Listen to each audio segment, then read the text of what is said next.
Pregunta número 2. Con respecto a los rieles de la situación anterior, la gráfica que relaciona la variación de la longitud con respecto a la variación de la temperatura es. Nos dan 4 opciones de gráficas.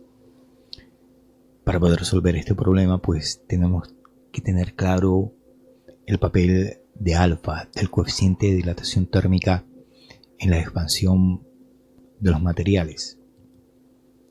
Analicemos la tabla. Miren, hemos visto que tanto el acero como el cobre, alfa es mayor que 1, es positivo y mayor que 1. ¿Qué implica que alfa sea positivo y mayor que 1? Pues que su gráfica es una función lineal creciente, es decir, se abre hacia arriba, está inclinada hacia arriba. En la medida en que la temperatura aumenta la longitud. Es una función lineal creciente, porque en la medida en que la temperatura aumenta su longitud. ¿Qué implica un alfa igual a 1? Un alfa igual a 1 implicaría que la longitud no varía. Es decir, la función sería una función constante. En la medida en que la temperatura aumenta, la longitud siempre es la misma. Sería una línea recta horizontal. Una línea recta horizontal. ¿Y qué implica que alfa sea menor que 1? Sería la gráfica de una función lineal decreciente. Es decir, en la medida en que la temperatura aumenta, la longitud disminuye. Aquí vemos claramente que el acero, tanto el acero como el cobre, el alfa es positivo y mayor que 1. Ahora analicemos las gráficas.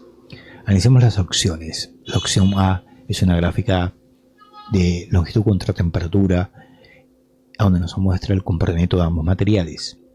Analicemos el acero. El acero es una función cuya gráfica es una función lineal creciente.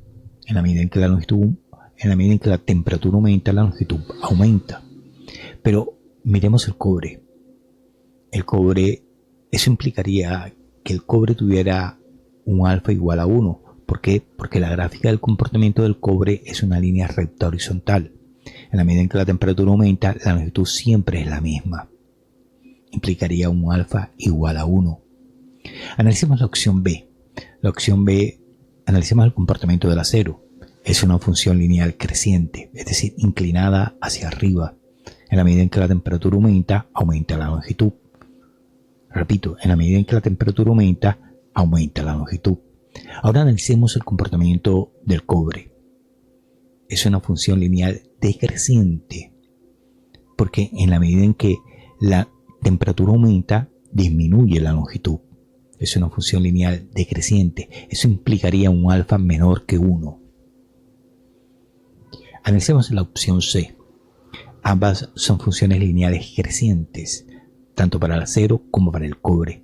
Eso implica que ambos materiales tengan un alfa positivo y mayor que 1. Curiosamente, se observa que el cobre es una función creciente mayor que el acero. Implica que el alfa del cobre debe ser mayor que el alfa del acero. Ahora analicemos la opción D.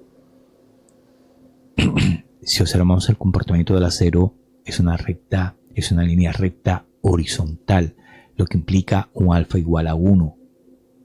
Un alfa igual a 1. Y hemos visto en las tablas que el alfa del acero es positivo y mayor que 1. Entonces, ¿cuál de las 4 opciones es la correcta?